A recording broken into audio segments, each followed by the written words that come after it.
What's up, YouTube? Hey, YouTube. What's going on, YouTube? What's up, YouTube? Hey, guys, this is Sean from Southwestern Studios. And today I have a very special treat for you. I recently had a trip to Beijing, China, in which I did a review for the Sony A7R II and 2470 2.8G master lens. I'm going to link it up to the box right now so you can check it out if you haven't already. Now, one of the things that happened during the trip was I just happened to chance upon a gentleman shooting a Sony A9 with the 100 to 400G master.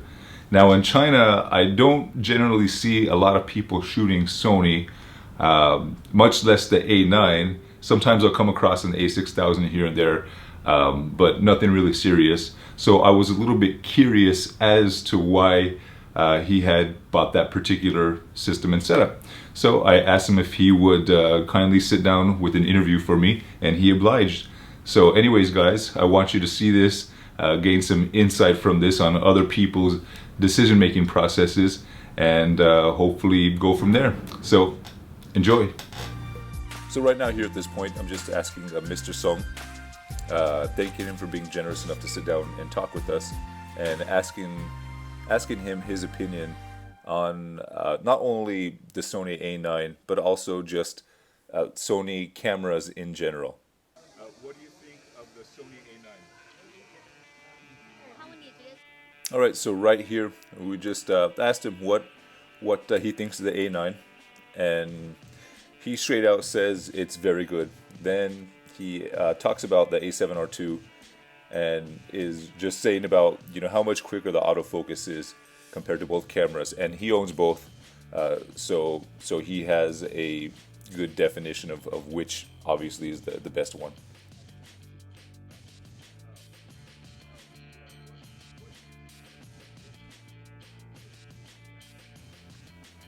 So in his question, I asked him, what does he shoot with the A9?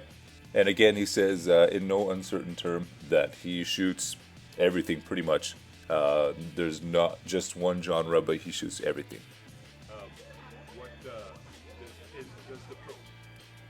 All right, so for this question, I asked him whether the price to performance ratio was worth what he paid for it, and he basically told me that that compared to like the similarly spec'd Nikon and Canon, that this camera was the most worth it to him.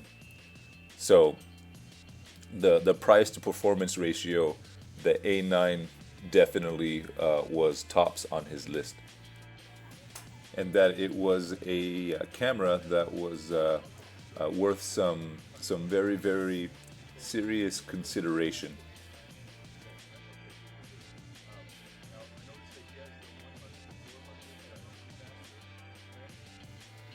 All right, so now I'm asking him about the performance of the 100-400, the lens itself, obviously coupled with the A9, what he thinks about the image quality and the autofocus speed. And again, in no uncertain terms, he says it's very, very good. No other way to describe it. He's happy with pretty much every aspect of it. You know, the sharpness from the lens, and also the autofocusing speed with both the body and the lens. Okay, so right now he actually lets me hold it for a few minutes and just so I can test it out. And as you can kind of see by my surprise, I'm a little bit shocked, but the lens balances quite well. So compared to the 70 to 200G master, which is quite heavy, the 100 to 400G is super light, even though it's about the same size, but it balances great on the A9, and you don't really have that front heavy feel to it like you would with some of the other G master lenses, which is a really, really big plus in my book. With the thumb. So he has the thumb grip on here too as well. And let me tell you, looking at it right here, So as you can see right here, I'm testing out the autofocus, and it's blazingly quick. There was, I think, maybe one time where it seemed to hunt a little bit, but when it was locking onto things, it was locking onto them just like that within a split second. I'm impressed. I was impressed with it. So it really is a sight to behold, this kind of technology that we're getting now, where we can have that super fast and accurate autofocus speed. And I'm actually really looking forward to testing out this lens in the future. She had one more. She had one more. She had one more camera I want to show you. This is the 12 to 24.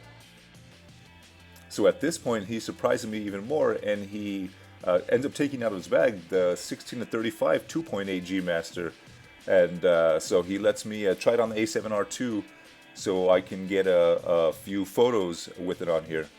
Now, one thing I can say about the 16 to 35 2.8 G Master is that it's really sharp on the wide end and the far end, and at 2.8, you know, stopping up to, or stopping down to, I should say, f8. It really shines. So, like I said, I'm taking a few landscape shots to check it out and see what it looks like. But the lens itself is a pretty amazing piece of hardware, and really complements the G Master line, and kind of cements Sony's place as finally having glass that is worthy enough for professional use. Okay, and furthermore, the 1635 balances well on the A7 bodies, and I'm assuming the A9 bodies, you know, even without the battery grip too. So it's not as front heavy as the 2470 2.8, which that one it's quite heavy and really kind of drags the camera down, or the body down. But the 16 to 35 balances fairly well for what it is. This finally really shows that Sony has been serious and upping their game, and making sure that we get the kind of lens selection that is needed for just all kinds of work. You know, there's now we have most good focal lengths covered with premium glass, and looking forward to see what is coming up in the near future. And then to start wrapping the interview up, my last question to him is was it worth switching from Nikon, or Nikon I should say, over to Sony, and what he thought about it. And his response was about right. He said that there are different uses for both Nikon and Sony cameras, and that each have their own strengths and weaknesses.